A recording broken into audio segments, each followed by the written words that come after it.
Hola,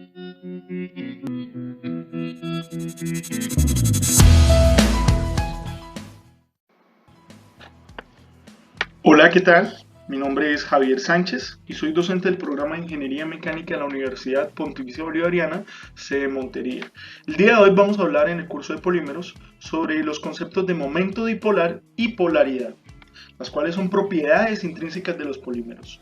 Como podemos ver, o como habíamos visto en el video anterior, la geometría molecular tiene una inferencia sobre la energía y los tipos de enlace. De hecho, es al contrario, la energía y los tipos de enlace y el enlazamiento entre los átomos pertenecientes a las moléculas, tanto de los enlaces covalentes, iónicos, metálicos, tiene inferencia sobre la geometría molecular, y esa geometría molecular tiene una inferencia, como lo vamos a ver en este capítulo, sobre la reactividad de la molécula y la energía de disociación de la molécula.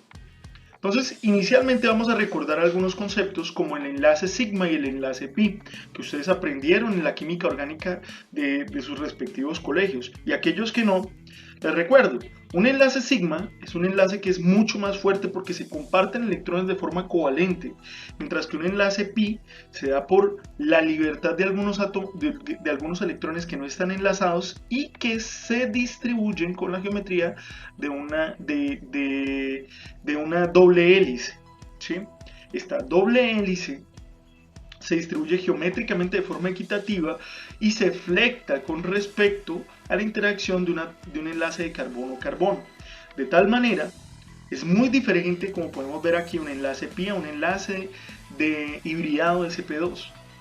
¿Esto por qué viene o por qué ocurre? Esto ocurre específicamente por la interacción electrostática entre el electrón y con lo que sea que se está enlazando. En el caso de los enlaces de los átomos de carbono con el hidrógeno, el enlace se da directamente entre un hidrógeno y un carbono, de tal manera que entre los dos, específicamente en esa zona espacial, se va a dar la formación del enlace. Por tanto, este enlace hibridado va a tener una única distribución entre el carbono y el hidrógeno. Sin embargo, cuando el enlace queda libre entre carbono y carbono y ya se ha consolidado un enlace tipo sigma o un enlace sencillo, entonces el enlace doble va a depender de la distribución del electrón que va a orbitar alrededor de todo el átomo con esta forma de doble hélice. Entonces así es como podemos ver que los enlaces tipo sigma y los enlaces tipo pi se van a distribuir geométricamente diferente, así como los enlaces hibridados y los enlaces dobles y triples. Obviamente, esto va a generar un efecto sobre la energía de enlace, la cual podemos apreciar en esta imagen, en esta zona de la imagen, donde podemos ver cómo un enlace carbono-hidrógeno tiene una energía de disociación de 99 kilocalorías mol, mientras que un enlace sencillo tiene 83 kilocalorías mol.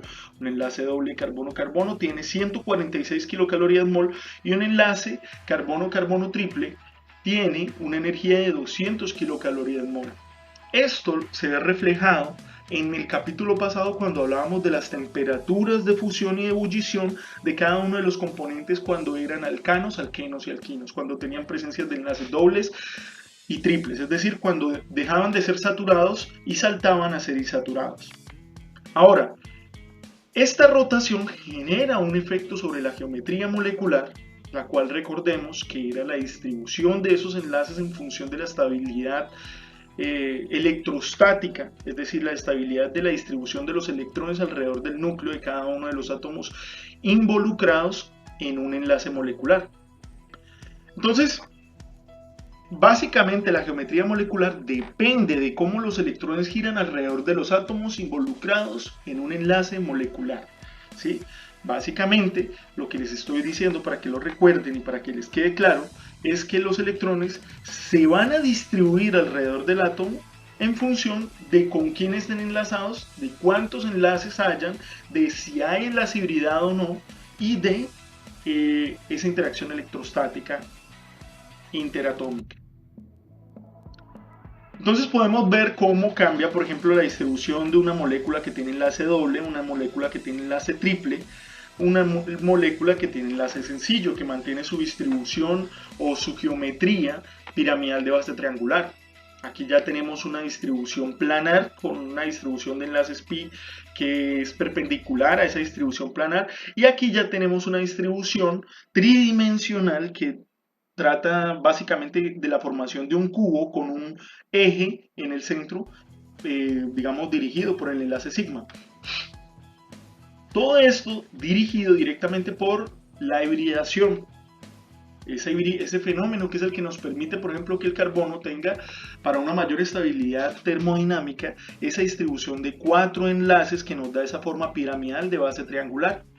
Esto también condiciona directamente los ángulos entre enlace y enlace. Podemos ver cómo el ángulo natural de los enlaces entre enlace y enlace en el átomo de carbono va a ser de 109.5 porque es la forma de mayor equilibrio en la distribución angular. Sin embargo, esa distribución no se cumple cuando estamos hablando específicamente de enlaces sencillos con enlaces dobles y enlaces triples.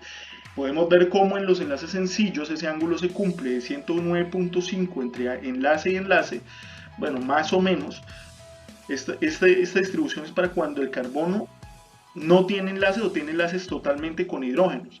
Sin embargo, en este caso cambia ligeramente, en este caso cambia bruscamente. Podemos ver cómo los enlaces pi, por ejemplo, se distribuyen a 90 grados de los 3 enlaces hibridados sp2 y cambia, por ejemplo, acá cuando vemos cómo los enlaces ahora, los enlaces pi están a 90 grados total y absolutamente de los enlaces sigma de los orbitales sp2. Ahora vamos a ver cómo esto afecta a las propiedades mecánicas del material, porque suena muy bonito, suena muy chévere, pero hombre, a mí lo que me interesa es saber macroestructuralmente o microestructuralmente cómo esto afecta a las propiedades del material, cómo afecta a las propiedades del polímero. Muy bien, las formas alotrópicas del carbono son, recordemos, aquellas formas que son estables a temperatura ambiente y que cambian ya sea morfológica, propiedades mecánicas, color, propiedades térmicas. El mayor ejemplo, el mejor ejemplo, el ejemplo más estudiado en el mundo entero sobre las formas alotrópicas son las formas alotrópicas del átomo de carbono, donde podemos ver la forma básica que nosotros conocemos como grafito, que es la misma que va en las puntas de los lápices y que a medida que nosotros vamos rayando se van desplegando láminas de hexágonos de enlaces carbono-carbono. Obviamente en los lápices tenemos un alto contenido de impurezas, sin embargo, también estas impurezas y este grado de pureza y esta coloración asociada a estas láminas de carbono desprendidas por los lápices vienen condicionadas por el tipo de carbón de donde es originario ese grafito. Además de eso, porque tiene mayor o menor contenido de cenizas o mayor o menor contenido de impurezas. Además de eso, hay otras formas aparte del grafito. Podemos encontrar la forma típica conocida, que es la forma del diamante, esta que vemos aquí de forma tetragonal, de base de pirámide triangular que habíamos visto aquí, resultante de la hibridación, que es una de las formas estructurales naturales más duras que existen. Sin embargo, también vemos cómo esta distribución puede cambiar a las láminas hexagonales del grafito y a las láminas independientes hexagonales del grafeno, ¿sí? Ese material bidimensional que tanto hablamos recientemente, desde aproximadamente 2012, desde 2005-2012. Además de eso, también aparecen formas como los fullerenos, que son esas formas circulares. Hagan de cuenta estas láminas de grafeno, pero cerradas, dobladas sobre sí mismas y con presencias de pentágonos, no solamente hexágonos. Casi siempre en las láminas de grafeno, las formas pentagonales o las estructuras pentagonales vienen asociadas específicamente a defectos o son conferidas a defectos. Sin embargo, mucho más adelante descubrimos que resulta que no son defectos, son formas alótropas también. Y estas formas alótropas son exploradas un poco más en los grafinos, que ya vamos a hablar más adelante. Entonces, ya tenemos el grafito, tenemos el diamante, tenemos el grafeno, que son láminas hexagonales, son básicamente las mismas láminas del grafito, pero que se mantienen de forma monocapa. Monocapa quiere decir que son capas monoatómicas, capas que tienen un espesor máximo de un átomo. Además de eso, también tenemos la la proyección de los fullerenos. Cuando tomamos los fullerenos y los proyectamos longitudinalmente, lo que tenemos es un crecimiento de nanotubos de carbono. ¿Sí? Sin embargo, estos nanotubos, específicamente los nanotubos y los fullerenos, son más fáciles de obtener por vía experimental. Ni qué hablar de los diamantes artificiales, que obviamente ya existen y ya se comercializan. Sin embargo, es un poco más complejo la formación de los nanotubos, al punto de que se forman de forma espontánea en sistemas de producción por PLD o por otras técnicas como CVD y semejantes. Sin embargo, ya en el caso, por ejemplo, del grafino, tenemos condiciones específicas que cambian totalmente las propiedades del material, llevándolo a, en algunas ocasiones mencionados por la literatura, como los materiales más resistentes en tensión del mundo entero. Sin embargo, tiene una alta inestabilidad química y un alto poder, digamos, vamos a decirlo así, explosivo, porque tiene muy baja estabilidad termodinámica, y esto lleva a que las condiciones para la formación de los grafinos aún sean bastante científicas más que prácticas. Prácticas desde la perspectiva industrial. Además de eso, también tenemos la presencia los fuleritos. Los fuleritos son básicamente una forma descubierta recientemente. Esta es una de las formas más recientes, una de las formas alotrópicas más recientemente descubiertas de las estructuras alotrópicas del carbono. Y se caracteriza porque es más dura que el carbono, que el diamante, perdón. Y aquí me refiero específicamente a los diamantes tanto naturales como artificiales. Además de eso, también hay otras formas como la lanzerita y semejantes que están en proceso de exploración, pero que no voy a mencionar en este capítulo. Bueno, pero todo eso como, y bueno, y entre forma alotrópica y forma alotrópica, ¿qué es lo que está cambiando? Si podemos ver y si podemos apreciar fácilmente, podemos llegar a la conclusión de que lo único que está cambiando es la morfología o la geometría con que, perdón, lo que está cambiando es la geometría microestructural con que se están ordenando los átomos. ¿Y esto qué tanto impacta? Vamos a verlo. El grafito, por ejemplo, no logré conseguir las propiedades. La verdad es que esto es digamos, un proceso que está en constante desarrollo, y no podemos decir que tenemos la verdad absoluta sobre los materiales. Es un proceso que está en bastante desarrollo, hay muy poca información. Sin embargo, conseguí un poco de información para que ustedes se den una idea de las propiedades después de búsqueda en muchos artículos investigativos, después de búsqueda en bases de datos. He encontrado algunos comparativos que nos permiten apreciar cómo cambian estas propiedades. Por ejemplo, la conductividad térmica. Podemos ver cómo pasamos de una conductividad térmica en el grafito de 140 watts sobre metro Kelvin. Recordemos que esta medida de conductividad lo que nos dice es la capacidad que tiene el material de transferir esa energía térmica. Y esa energía térmica, asociada a los modos de vibración de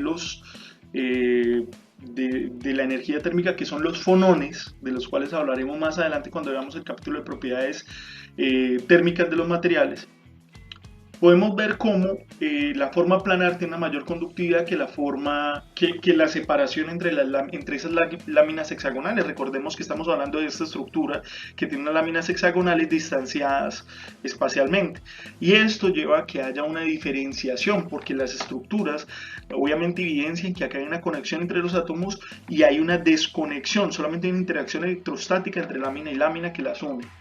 Esto lleva obviamente a que haya una conductividad térmica planar y una conductividad térmica transversal, y que claramente la conductividad térmica planar, debido a la asociación o a la unión entre los átomos, es mayor que a la conductividad transversal. Sin embargo, en materiales como el diamante, que son un poco más isotrópicos, esta conductividad es mucho más regular y se estima, según algunos artículos, en 2000 watts por metro Kelvin.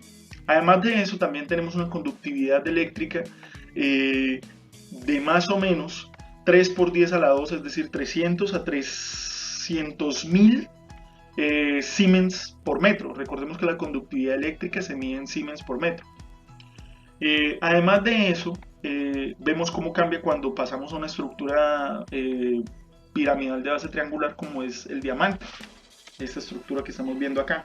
¿Cómo cambia de esta estructura a esta estructura? Muy sencillo, pasa de una prácticamente esto no es conductividad, esto es básicamente una alta resistividad. Los diamantes son altamente resistivos, entonces encontramos que los diamantes tienen una conductividad de 0.0000001 a, mejor dicho, esto es un número infinitesimal, esto es prácticamente cero en el caso del diamante. Entonces vemos cómo el grafito es un material conductor y el diamante se considera un material aislante. Y esto no se replica específicamente en los nanotubos de carbono, donde encontramos una conductividad de 102 Siemens por metro. Lo mismo ocurre con las propiedades térmicas y eléctricas, específicamente de los fullerenos y de los nanotubos. En los fullerenos encontramos una conductividad térmica de 0.4, lo cual los hace unos buenos aislantes. Y en los nanotubos encontramos una conductividad térmica de aproximadamente 900 a 2300, muy cercana a la conductividad térmica de los diamantes.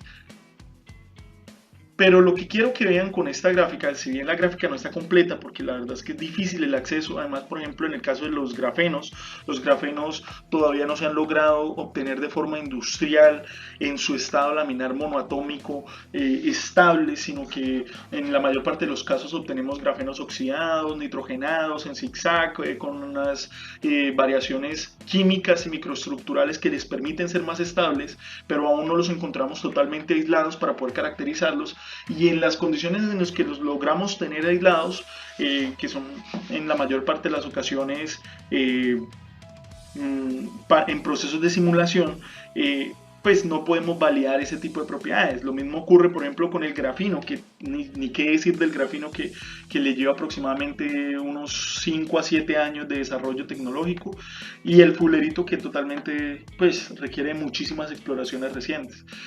Pero lo que sí queda claro, bueno, acá también vemos cómo cambia, por ejemplo, el módulo elástico, una propiedad tan importante como el módulo elástico, y que, como vimos en capítulos anteriores y específicamente en el curso anterior de materiales metálicos, está asociado o está enlazado directamente con las energías de enlace. Entonces, este efecto de la geometría sobre las propiedades de los alótropos es algo que refleja la importancia de la geometría molecular. Ahora, si esto es específicamente con alótropos que tienen la misma composición química, ¿cómo puede impactar directamente sobre los polímeros? Vamos a imaginarlo. Bueno, ahora vamos a hablar un poco más de la relación entre las energías de enlace y su configuración y su, vamos a llamarlo así, sus propiedades, ¿sí? Podemos ver como, por ejemplo, los enlaces carbono-carbono, que tienen una energía asociada de 83, un enlace sencillo normalmente tiene una energía asociada de 83 kilocalorías mol, cómo aumenta esa estabilidad a medida que se acerca a los alquinos, disminuye con los alquenos, y ya, por ejemplo, en la presencia ya sin enlaces dobles o triples, el mayor enlace, una de las mayores energías de enlace debido a la diferencia de electronegatividad, que no es tan alta, sin embargo es alta para un enlace covalente, es la del enlace carbono-flúor, que aquí vemos que es de 120 kilocalorías mol. Entonces tienden a ser enlaces mucho más estables con un punto de fusión mayor. Aquí es donde entran los halogenuros de alquilo. Por otra parte, la distancia de los enlaces viene a depender directamente de esa energía de enlace. Podemos ver como, por ejemplo, el enlace carbono triple con nitrógeno está teniendo, que es un enlace típico asociado al cianuro, está teniendo 1.16 Armstrong, mientras que un enlace carbono-carbono está teniendo 1.54 Armstrongs.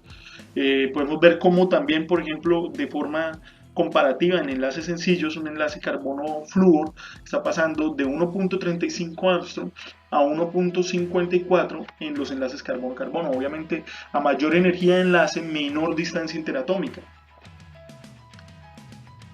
Esto como ejemplo de enlaces presentes en polímeros comunes. Estos son los enlaces comunes en diferentes tipos de polímeros. Por ejemplo, los enlaces de carbono doble con oxígeno son característicos de los poliésteres y definen considerablemente las propiedades de los poliésteres. Aquí tenemos, por ejemplo, los enlaces carbonos de los polidienos. Quiero recordar o mencionar, porque más adelante veremos estas clasificaciones de polímeros. Los polidienos son esa línea de polietileno, polipropileno y semejantes. Además de eso, también tenemos los polifluorados, que son también halogenuros de alquilo, que vamos a ver más adelante. ¿Cómo influye esto directamente en las propiedades mecánicas y en las propiedades poliméricas del material?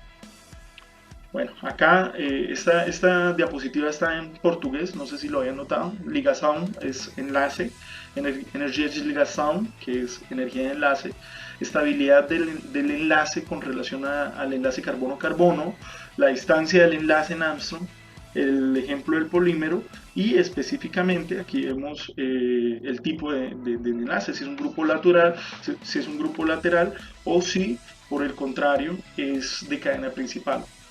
Vemos otros enlaces, vemos otros ejemplos de enlaces que son menos estables o que son más inestables que los enlaces carbono-carbono. Entonces vemos, por ejemplo, los enlaces oxígeno-oxígeno, que estos son pues bastante incomunes, que tienen una energía de enlace de 33 kilocalorías mol, azufre-azufre 51 kilocalorías mol, carbono-azufre 62 kilocalorías mol y semejantes. Bueno. Aquí vemos cómo estos tipos de enlaces repercuten directamente en el tipo de polímeros que generan. Entonces, por ejemplo, vemos los carbono-carbono característicos de los polietilenos, a pesar de que también son polidienos. Aquí también tenemos los halogenuros, ¿sí? También vemos los nylons, ¿sí? Característicos como lo explicamos, como lo vamos a explicar más adelante en los capítulos de polimerización.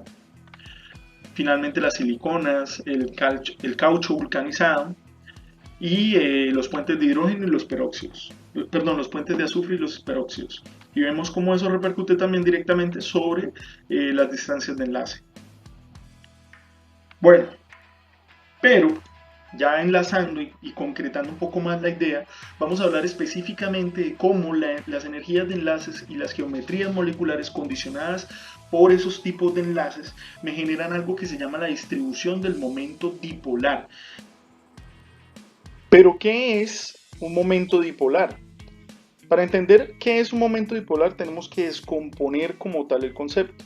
Entonces, inicialmente, ¿qué es un momento? En la mecánica, ustedes que están más relacionados con esto, en la mecánica, ¿qué es un momento? Momento mecánico es la capacidad que tiene una fuerza o sistema de fuerzas para cambiar el estado de rotación del cuerpo alrededor de un eje que pasa por dicho punto, ¿sí? Básicamente cuando yo tengo una viga o tanto en flexión como en rotación o tengo un cuerpo que tiene una inercia rotacional aplicada, es porque estoy aplicando una fuerza a una distancia que genera esa tendencia, ¿sí? Es eso, es básicamente ese estado de rotación. Y es muy importante que, por ejemplo, en ingeniería mecánica o en las propiedades mecánicas, esa rotación se da alrededor de un eje, ¿sí? Hay un punto central que está dando ese eje. Por otra parte, cuando hablamos de un dipolo eléctrico, estamos hablando de una distribución de cargas, específicamente un campo eléctrico que se genera entre dos cargas puntuales. Ese vector que va digamos, identificando cómo es la distribución de las cargas eléctricas, cómo se van a mover los electrones alrededor de esos dos puntos que tienen una carga eléctrica diferente, eso es lo que es conocido como un dipolo eléctrico. Cuando nosotros hablamos de un momento dipolar, estamos uniendo estos dos conceptos para hablar la distorsión de la nube electrónica entre dos átomos con diferente electronegatividad. Básicamente, recordemos el modelo atómico de Schrödinger, donde tenemos una nube de densidad digamos, una nube de densidad de probabilidad de encontrar el electrón, y esa nube, en este caso, cuando colocamos dos átomos que tienen, digamos, una electronegatividad diferente, esa nube se va a distorsionar y en función de dónde va a estar más presente el electrón, debido a que tiene una mayor electronegatividad, vamos a tener un cambio en el radio, digamos, en el radio atómico del átomo, pero más importante que eso, vamos a tener un cambio en la distribución del electrón con respecto a esa electronegatividad.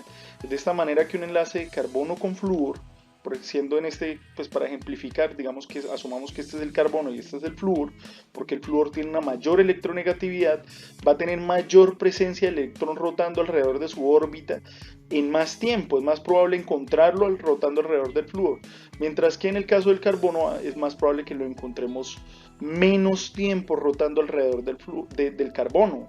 ¿Sí? Recordemos que están compartiendo electrones, en eso se basan los enlaces covalentes. Esa mayor, digamos, probabilidad de rotación alrededor del flúor debido a su electronegatividad genera que esta zona alrededor del flúor, digamos, se identifique gráficamente como una polaridad negativa, mientras que esta zona donde vamos a tener un déficit de rotación de ese electrón, o un déficit en la probabilidad de rotación del electrón alrededor del átomo, esto es lo que vamos a llamar como un dipolo positivo. Entonces se llama dipolo precisamente porque tiene dos polos, un polo positivo que se caracteriza porque tiene menos electrones presentes en su, o menos probabilidad de rotación del electrón alrededor de su eje, y este va a tener un polo negativo porque tiene mayor digamos, probabilidad de que el electrón esté rotando alrededor de él.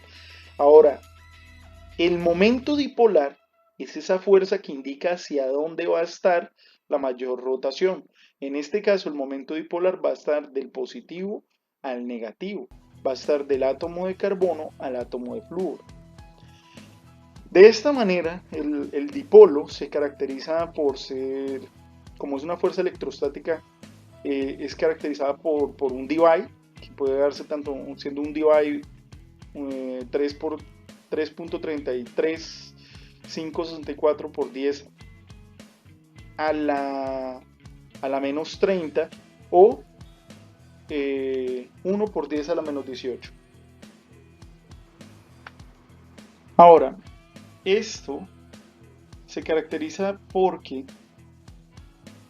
esta distribución se da alrededor de las moléculas. Entonces, cuando tenemos una molécula, se da una distribución de ese momento dipolar. Esto va a depender de la geometría molecular, va a depender de la diferencia de electronegatividad, va a depender de la energía de enlace, va a depender de la distancia interatómica, ¿sí? De tal manera, los átomos que tienen una menor, digamos, una menor distancia interatómica van a tener un mayor momento dipolar y viceversa, ¿sí? A mayor distancia interatómica, menor momento dipolar. A menor distancia interatómica, mayor momento dipolar. Bueno, entonces aquí vemos algunos ejemplos de momentos dipolares en Debye, ¿sí? Aquí vemos algunos ejemplos de cómo se realizaría un cálculo de momento dipolar. Es una sumatoria vectorial. Ojo, esto como una representación gráfica para comprender mejor el concepto vectorial de los dipolos. Entonces, si tenemos un dipolo que viene en esta dirección porque el oxígeno tiene mayor prevalencia de distancia del electrón con respecto al hidrógeno, que tiende a ser un poco más electropositivo, entonces se carga esta zona negativamente y estas dos zonas se van a cargar positivamente. Ahora, cuando esto lo reflejamos vectorialmente, vamos a tener un vector con una dirección hacia acá, un vector con una dirección hacia acá, y cuando descomponemos los vectores en sus componentes, en el eje Y y en el eje X espacialmente con respecto, asumiendo, digamos, el eje Y como este eje de simetría entre los dos hidrógenos que atraviesan el oxígeno, asumiendo una distribución planar en este caso específico, vamos a decir que los dos vectores, las dos componentes de los vectores en las zonas, en el eje Y, van a dar una sumatoria, o sea, se van a sumar, se van a acumular, dando un componente de la resultante en la dirección superior, mientras que las respectivas componentes en el eje X se van a anular, de tal manera que el eje resultante va a ser positivo y va a ser la sumatoria de las dos componentes en el eje Y en este momento, de los momentos dipolares del enlace hidrógeno-oxígeno, ¿sí? Finalmente, eso como se ve en otras moléculas, entonces acá vemos, por ejemplo, cómo acá se anulan, ¿sí? Porque estamos aplicando los mismos efectos de la distribución del momento dipolar en la molécula resultante final, eh, tanto para acá, tanto en el sentido de X positivo como en el sentido de X negativo, asumiendo X un eje imaginario unidimensional, ¿no? Es muy importante que todo esto es una sumatoria vectorial, pero es una sumatoria vectorial imaginaria, para hacer una, digamos, para hacer una representación gráfica que permita comprender mejor los momentos, el concepto del momento dipolar. Acá tenemos, por ejemplo, la distribución del momento dipolar del monóxido de carbono, el agua, el metanol, la acetona, el óxido de diclorobenceno y semejantes, ¿sí? Recordemos que las moléculas normalmente tienen una distribución tridimensional, no siempre son bidimensionales. Entonces esto es una ejemplificación burda, ¿sí? Hay una distribución tridimensional. Ahora, ¿cómo afecta ese ángulo, ¿sí?, sobre la distribución? Lo mismo que, digamos, la fuerza del vector va a ser la misma, lo que cambia son las direcciones de los ángulos. Y esto va a aumentar o disminuir el componente en X, los componentes en X y los componentes en Y. Entonces, eso es lo que puede llegar a alterar como tal esa distribución del momento dipolar. Y eso, entonces, ¿cuáles son los aspectos que van a influir o que van a tener inferencia sobre el momento dipolar?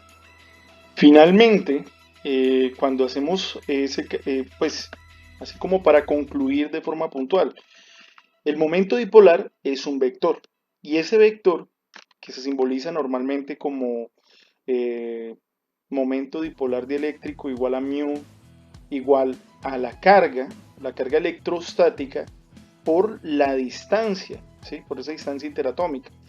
Al final, la distribución de momento dipolar molecular de la que yo hablo, que es la resultante de la molécula, va a ser como un cálculo estructural, como cuando hacemos un cálculo en ejercicios de estática, un cálculo de fuerzas, ¿sí? Un cálculo estructural. Entonces, básicamente, va a depender del ángulo, va a depender de la energía del enlace, va a depender de la distancia interatómica y, obviamente, de la geometría molecular. Muy bien. Entonces, una vez que tenemos estos conceptos claros, perfecto, ya podemos entender cómo se relaciona, por ejemplo, esa relación de proporcionalidad entre la longitud pues la distancia interatómica y ese momento dipolar. Y cómo esto, y bueno, también podemos ver el efecto de esa energía de disociación o esa energía de enlace. Ahora, ¿qué pasa cuando no hay un enlace? Cuando no tenemos un enlace químico, ¿sí?, como es el caso de los enlaces secundarios o fuerzas de interacción física. Cuando tenemos, por ejemplo, puentes de hidrógeno. Miren lo que ocurre con la distancia interatómica, ¿sí? Comparemos. Acá estamos hablando de distancias interatómicas del rango de 1.5, 1.3, 1.2 Armstrong a 2.14 Armstrong y saltamos a hablar de distancias interatómicas de 2.7, 2.8, 2.9, ¿sí? Que aquí ya ni siquiera estamos hablando de distancias interatómicas, sino distancias de enlaces o de interacciones físicas. Entonces claramente, y miren las energías de enlace, claramente los momentos dipolares caen considerablemente y se puede decir prácticamente que estas fuerzas de interacción, pese a que son un resultado de esas interacciones electrostáticas y precisamente son digamos, el resultado final o el fin final, el objetivo principal de esas formaciones de dipolos y esas distribuciones de momento dipolar, sus efectos, cuando estamos hablando específicamente de las interacciones, ya no se miden de forma semejante. Es decir, los momentos dipolares se tienen en consideración específicamente para los enlaces atómicos y para las moléculas. No es así para los enlaces secundarios, ya que los enlaces secundarios son resultado de esas distribuciones de momento dipolar. Bueno, finalmente, entonces entendemos que los momentos dipolares moleculares son la suma vectorial de los momentos dipolares del enlace. También entendemos que esto depende, o sea, esto depende de esa polaridad de los enlaces y de la geometría de la molécula. Y finalmente también entendemos que los pares de electrones influyen sobre esa distribución porque influyen directamente sobre la geometría molecular, como lo vemos en la molécula, en el átomo de oxígeno cuando distribuye sus dos enlaces y el ángulo que genera por la distribución de esos dos enlaces. Aquí vemos algunos ejemplos de los componentes activos, de los principales componentes químicos o de las principales moléculas componentes del ácido desoxirribonucleico, como son la timina, la adenina, la citosina y la guanina. Ya el uracil es un componente, pero cuando estamos hablando del ARN. Estas son del ADN y estas del ARN. Entonces, sí, hasta ahora todo me parece muy interesante, pero nuevamente, profesor, no veo el impacto directamente sobre la mecánica. Bueno, yo tendré que decirte, espera un momento, ya te voy a explicar cuál es el efecto sobre la mecánica. De hecho, en este momento no lo vamos a poder apreciar. En este momento lo que vemos es una clase muy aburrida de química y de geometría molecular, pero que más adelante va a poder permitirme entender procesos de manufactura, técnicas de polimerización y semejantes. Entonces, continuamos. Esto, finalmente, esta distribución de momento polar es la que define el carácter polar de los enlaces. Entonces tenemos unos enlaces que tienen un mayor carácter polar y unos enlaces que tienen unos menores, bueno, unos enlaces no, unos grupos funcionales, es decir, unos juegos de moléculas que acaban dando una mayor polaridad y una menor polaridad debido a los grupos funcionales activos, debido digamos, a los componentes de esos grupos funcionales como son los hidroxilos, como son las amikas, como son los carboxilos, ¿sí? Que acaban generando un efecto sobre la polaridad de la molécula. Entonces es muy común que las amidas sean digamos, las moléculas más polares o aumenten la polaridad como tal de la molécula debido a su distribución de momento polar y es muy común también que los hidrocarburos alifáticos, específicamente, por ejemplo, los alcanos, los aromáticos de anillos de benceno, ¿sí? Que neutralizan su distribución de momento polar y en algunos casos los halogenados y los halogenuros de alquilo. Sin embargo, en los halogenuros de alquilo y en los halogenados pasa que debido a la alta energía de enlace y debido a las bajas distancias interatómicas, eh, el momento polar se anula, pero no porque no exista, sino que se anula por la interacción molecular tan fuerte que hay entre estas moléculas. Es decir, las mismas moléculas se acoplan y anulan sus momentos polares.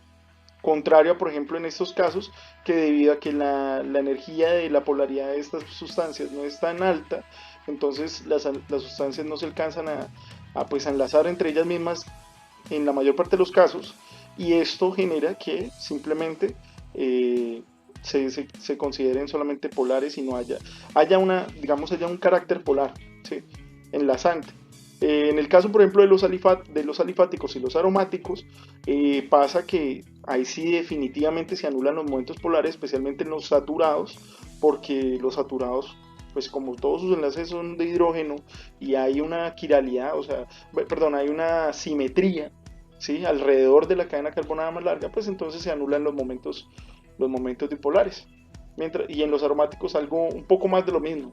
Mientras que en los insaturados ya ahí sí empieza a haber ese juego debido a la inserción de esos grupos funcionales o debido a la inserción bueno, en este caso no afecta como tal la presencia de enlaces dobles y triples, es decir, los saturados y los insaturados igualmente van a tener un alto carácter apolar. Esta es una de las razones, así pues yo creo que tal vez de pronto como lo hemos explicado de una forma muy compleja, todavía no se ha entendido, pero básicamente esto es el por qué el agua y el aceite no se pueden mezclar, porque el agua debido a que tiene una distribución de momento polar, pues es altamente enlazante y se enlaza con muchas cosas, mientras que los hidrocarburos como los aceites normalmente son saturados. En algunos casos también son insaturados, pero en los dos casos tienen distribuciones de momento polar anuladas, es decir, son apolares. Finalmente, vamos a hablar de este concepto y esto es algo que quiero que se les quede. La polaridad viene como resultado de esa distribución de momento polar molecular, ¿sí? Entonces la polaridad es la distribución del electrón alrededor de la molécula como consecuencia del momento dipolar resultante, formando dipolos eléctricos que determinan el comportamiento electrostático global de la molécula con el medio, cuando la distribución del momento dipolar resultante es diferente a cero. Entonces se dice que la molécula es polar cuando μ, que es el momento dipolar, y la distribución del momento dipolar resultante es igual a cero, se dice que la molécula es apolar. Lo que les estaba diciendo aquí, cuando no logramos cerar o neutralizar el momento polar, pues el momento polar resultante, esa distribución de momento polar resultante, entonces decimos que la molécula es polar. Y cuando se anula, ya sea por efecto de interacción intermolecular, porque fíjense que acá estamos hablando de la polaridad como una resultante, pero del comportamiento electrostático global de la molécula con el medio. Entonces, ahí es cuando venimos a decir que la sustancia es apolar. Espero que hayan disfrutado mucho este capítulo. Cualquier duda, cualquier inquietud me la pueden dejar en los comentarios. Igualmente, si ven de pronto personas ajenas a la institución y que están viendo este video por curiosidad, también si ven algún dato curioso, algo que les llame la atención, alguna corrección también, si llega a tener lugar, pueden dejármela en el comentario que con gusto la estaré leyendo y dándole respuesta. No olviden dejar un like, no olviden suscribirse y que tengan un buen día, señores.